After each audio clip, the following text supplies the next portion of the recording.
यूहन्ना आरिफ का मुकाशफा 11 बाब पहली से लेकर 19 आयत तक। और मुझे असा की मानिंद एक नापने की लकड़ी दी गई,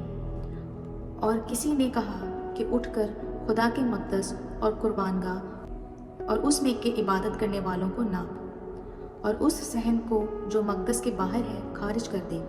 और उसे ना नाप, क्योंकि वो गैर कौमों को दे दिया गया है। वो मुक़द्दस शहर को 42 महीने तक पामाल करेंगी, और मैं अपने 2 गवाहों को इख्तियार दूंगा, और वो टाट ओढ़े हुए 1260 दिन तक नबूवत करेंगे। ये वही जैतून के 2 दरख्त और 2 चिरागदान हैं जो ज़मीन के खुदावंद के सामने खड़े हैं, और अगर कोई उन्हें ज़रर पहुंचाना चाहता है तो उनके मुंह से आग निकलकर उनके दुश्मनों को खा जाती है, और अगर कोई उन्हें ज़रर पहुंचाना चाहेगा तो वो ज़रूर इसी तरह मारा जाएगा। उनको इख्तियार है कि आसमान को बंद कर दें ताकि उनकी नबूवत के ज़माने में पानी ना बरसे, और पानियों पर इख्तियार है कि उन्हें खून बना डालें,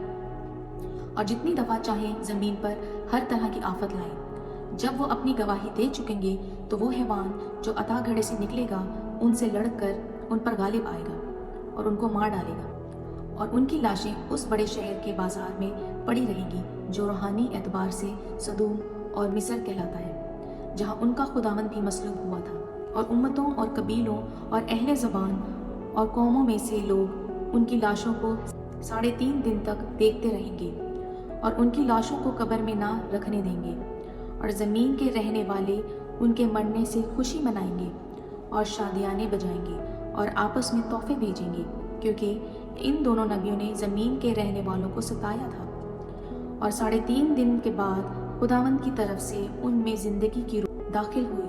और वो अपने पाँव के बल खड़े हो गए, और उनके देखने वालों पर बड़ा खौफ छा गया, और उन्हें आसमान पर से एक बुलंद आवाज़ सुनाई दी कि यहाँ ऊपर आ जाओ। बस वो बादल पर सवार होकर आसमान पर चढ़ गए, और उनके दुश्मन उन्हें देख रहे थे। फिर उसी वक्त एक बड़ा भूचाल आ गया, और शहर का 10वां हिस्सा गिर गया, और उस भूचाल से 7,000 आदमी मरे और बाकी डर गए और आसमान के खुदा की तमजीद की। दूसरा अफसोस हो चुका, देखो तीसरा अफसोस जल्द होने वाला है। और जब 7वें फरिश्ते ने नरसिंगा फूंका तो आसमान पर बड़ी आवाज़ें इस मज़मून की पैदा हुई कि दुनिया की बादशाही हमारे खुदावंद और उसके मसीह की हो गई, और वो अबदलाबाद बादशाही करेगा। और 24 बुजुर्गों ने जो खुदा के सामने अपने तख्त पर बैठे थे मुंह के बल गिरकर खुदा को सजदा किया, और ये कहा